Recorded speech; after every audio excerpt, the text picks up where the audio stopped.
1972 ফেব্রুয়ারি দিল্লির লালকেল্লায় তাজউদ্দিন এসেছেন light and sound show দেখতে। প্রাসাদের ওলেন্ডের দুধারের দোকানের সারি, সামনে দেওয়ানে আম দেখা যায় যদিও লোহার শিকল দিয়ে ঘেরা। আরো হাঁটতে হাঁটতে একটি খোলা মাঠের কাছে গেলেন তাজউদ্দিন। হয়তো কোনো কালো এখানে বাগিচা ছিল, এখন শুধু ঘাস। তার এক পাশে খোলা আকাশের নিচে কয়েক সারি বেঞ্চ পাতা আছে, সবাই ওখানে বসেছে। তাজউদ্দিনেও গিয়ে বসলেন। সামনে দেওয়ানে ঘাস, মমতাজ মহল, এর পিছনে যমুনা নদী। পূর্ণিমার চাঁদ তখন দেওয়ানে ঘাসের উপরে উঁকে দিচ্ছিল। পাশেই সম্রাট আওরঙ্গজেবের তৈরি মমি মসজিদ। এখানে খাস দরবার বসত, ছিল সেই ঐতিহাসিক ময়ূর সিংহাসন। ভারতবর্ষের ভাগ্য নির্ধারিত হতো এখান থেকে।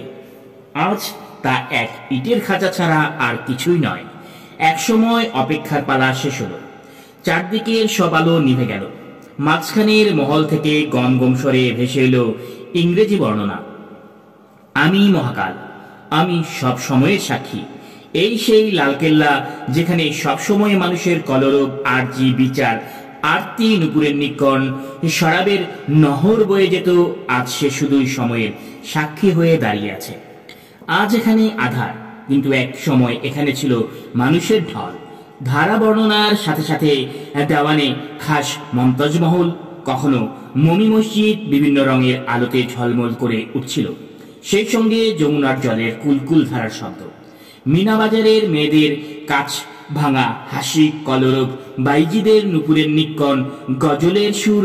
সময় যেন জীবন্ত হয়ে উঠল। সবাই স্তব্ধ। ঘোড়ার খুরের শব্দ এতটাই বাস্তব মনে হচ্ছিল যে সবাই শিহরে উঠছিল। 1 ঘন্টার ইতিহাস বর্ণনা যখন শেষ হলো, তখন খোলা আকাশের নিচে হিমে সবার মাথা জমে গেছে। সবার মনে মুগ্ধতার কষ্টের রেশ রয়ে গেল। ঘটনাচক্রে তাজউদ্দিনের কাছে বসে লাইট অ্যান্ড সাউন্ড শো দেখলেন বিশ্ব ব্যাংকের প্রেসিডেন্ট ম্যাকনামারা। তারা দুজনই বিশিষ্ট দর্শনার্থীদের জন্য নির্দিষ্ট স্থানে বসেছিলেন, কিন্তু তাজউদ্দিন রীতিমাফিক ম্যাকনামার সঙ্গে সৌজন্য বিনিময় করতে রাজি হয়নি। এরই মধ্যে ম্যাকনামার একদিনের জন্য ঢাকা সফরে আগ্রহের কথা শেখ মুজিবের কাছে তোলা হয় এবং তিনি তা অনুমোদন করেন। ম্যাকনামারা যখন দিল্লি থেকে ঢাকায় আসেন, তখনও তাজউদ্দিন আহমেদ দিল্লি সফর শেষ হয়নি। যদিও দ্বিতীয় ভাগে ম্যাকনামারার সফরের মধ্যে তাজউদ্দিন দেশে ফিরে আসেন। যদিও তখন বাংলাদেশে বিশ্ব ব্যাংকের সদস্য নয়, তবুও অদূর ভবিষ্যতে সদস্য হবে এমনটা নিশ্চিত ছিল। তাই তিনি এদেশের নতুন নেতৃত্ব ও প্রশাসনের সঙ্গে পরিচিত হবার আগ্রহ থেকে সেই সময় বাংলাদেশ সফরের ইচ্ছা পোষণ করেন। উল্লেখ্য, স্বাধীনতা যুদ্ধ চলাকালে বিশ্ব ব্যাংক ঢাকায় তখন স্থায়ী মিশন চালু রাখে এবং স্বাধীনতার পরও তা চালু ছিল। দিল্লিতে আসার পর ম্যাকনামারা জানতে পারে বাংলাদেশের অর্থমন্ত্রী তাজউদ্দিন আহমেদ একই সঙ্গে দিল্লি সফর করছেন। এই সুযোগকে কাজে লাগিয়ে আলোচনা একটু এগিয়ে রাখার জন্য দিল্লিতেই ম্যাকনামারা সদ্য স্বাধীন নবীন বাংলাদেশের অর্থমন্ত্রীর সঙ্গে দেখা করতে যান। তাজউদ্দিন আশ্চর্যজনকভাবে বিভিন্ন অজুহাত দেখিয়ে ম্যাকনামারার দেখা করার সেই প্রস্তাব প্রত্যাখ্যান করে। ম্যাকনামারার সঙ্গে সেই সময় পরিকল্পনা কমিশনের ডেপুটি চেয়ারম্যান নুরুল ইসলামের পূর্ব পরিচয় থাকার সূত্রে তাকে মধ্যাহ্নভোজের আমন্ত্রণ জানান। নুরুল ইসলাম সাহেব সেই মধ্যাহ্নভোজের আমন্ত্রণ গ্রহণ করবেন কিনা সেজন্য তাজউদ্দিন আহমেদের অনুমতি চাইতে যান। অর্থমন্ত্রী বলেন, ম্যাকনামারার এই সফর কূটনৈতিক সফরের আওতায় পড়ে না। এছাড়া বাংলাদেশ বিশ্ব ব্যাংকের সদস্য নয়, অতএব পরিকল্পনা কমিশনের ডেপুটি চেয়ারম্যানের সঙ্গে মধ্যাহ্নভোজের বিশেষ ব্যবস্থার অধিকার ম্যাকনামারার নেই। অপরদিকে তার এই সফর ব্যক্তিগত সফরও নয়, তাই ব্যক্তিগত আপ্যায়নেরও কোনো প্রশ্নই আসে না। তাই এই আপ্যায়ন গ্রহণ করা উচিত নয়। অন্যদিকে শেখ মুজিব সাক্ষাৎ দিলেন ম্যাকনামারাকে। প্রধানমন্ত্রী তার স্বাভাবিক আকর্ষণীয় ব্যক্তিত্ব, নম্রতা আর সৌজন্যমূলক আচরণ দিয়েই তাকে গ্রহণ করলেন।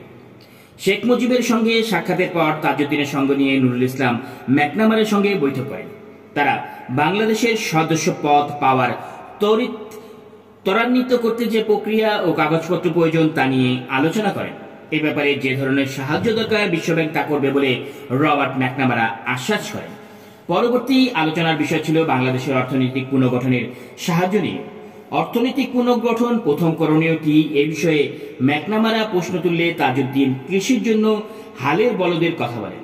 তিনি বেশ ভাব গাম্ভীর্য নিয়ে এই ব্যাপারটা বিশ্লেষণ করতে শুরু করেন যে পাকিস্তানি সেনাবাহিনীর আগ্রাসনে মানুষের ঘর বাড়ি ছেড়ে চলে গেলে তাদের হালের বলদ হয় মেরে ফেলা হয় কিংবা হারিয়ে যায়। গোয়াল ও দড়ি নষ্ট করার কথাও তোলা হয়। অতএব টিনের গোয়াল ঘর ও দড়িদার প্রয়োজন।